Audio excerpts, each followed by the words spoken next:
Veľmi dôležitou súčasťou Leadzuky je okrem prepojenia na sociálne siete aj prepojenie s webom a s doménou. V tomto videu si ukážeme ako na to. Opäť prejdeme do sekcie Settings a zvolíme možnosť Domains. Objaví sa nám takáto obrazovka a ak doménu už zakúpenú máme, môžeme priamo prejsť na tlačidlo Connect Domain.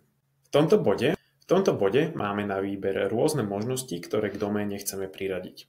Pre účely tohto videa si ukážeme, ako priradiť doménu určenú pre web stránky, landing page, store, blogy a webináre. Zvolíme teda túto prvú možnosť a klikneme na Connect. Teraz zadáme doménu samotnú a klikneme na Continue. Predtým, než sa však pustíme do pripojenia do samotnej domény, musíme si povedať jednu dôležitú vec. Ak na svojej doméne už máte nahodený existujúci web, v žiadnom prípade tento krok nevykonávajte. V prípade, že by ste to urobili, prepísali by sa vám kompletne všetky nastavenia na vašom webe a rozhodilo by vám to kompletne celú online prezenciu. Pre účely tohto videa síce používame doménu leadzuka.sk, ale to len preto, že je novo zakúpená a zatiaľ na nej nič nie je. Ak vy na svojej web stránke už máte nahodený svoj vlastný web a chceli by ste aj tak vytvoriť v Leadzuke nejaké ďalšie podstránky, ako napríklad landing page, my dôrazne vám odporúčame vytvoriť si na tieto účely subdoménu. Poďme sa teda pozrieť na to, aký je ďalší postup. Vložíme názov domény a dáme na Continue. Tak, v tomto kroku nám systém vygeneruje tzv. DNS záznamy. DNS je skrátka pre Domain Name System. Zároveň poznáme rôzne typy týchto záznamov, s čím budeme v nasledujúcich minútach pracovať. Ako vidíme, v tomto kroku nám už systém detekoval, že u nášho providera existujú isté typy záznamov, ktoré spôsobujú konflikt nastavenia. To je potrebné, aby sme sa prihlásili do nášho providera. V našom prípade je to služba Web Support. V supporte to vyzerá zhruba takto a pri správe domény prejdeme do časti DNS. Vidíme kompletne všetky záznamy so všetkými typmi, ktoré už boli k našej doméne predvytvorené. No a postupne povytvárame všetky záznamy podľa inštrukcií z nášho softvéru. Poďme na to.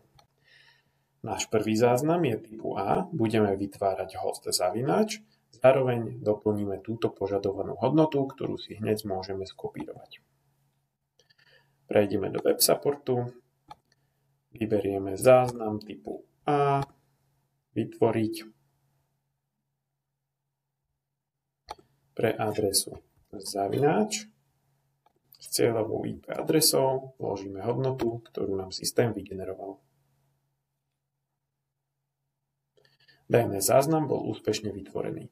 Rovnako to urobíme pre záznam typu CNAME.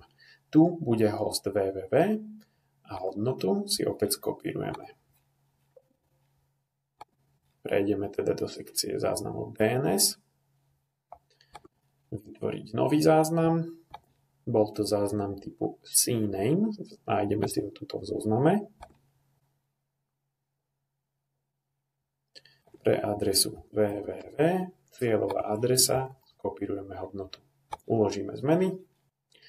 A v prípade, že nastane situácia ako teraz u mňa, že A-rekord už bol vytvorený, jednoducho prejdeme do sekcie záznamov, nájdeme ho a vymažeme. Tak, tu sme teda identifikovali záznam typu A pre adresu www, takže tento záznam vymažeme a môžeme na novo vytvoriť záznam typu CNAME. Tak, vidíme, že v tomto druhom prípade už bolo vytvorenie úspešné a môžeme prejsť opäť do našej Leadzuky. Keď máme tieto dva záznamy nahodené, tlačíme tlačidlo Verify Records a pri DNS záznamoch sa častejšie stáva, že overenie trvá napríklad nejakých 30 sekúnd, takže teraz počkáme. No a doménu máme úspešne pridanú.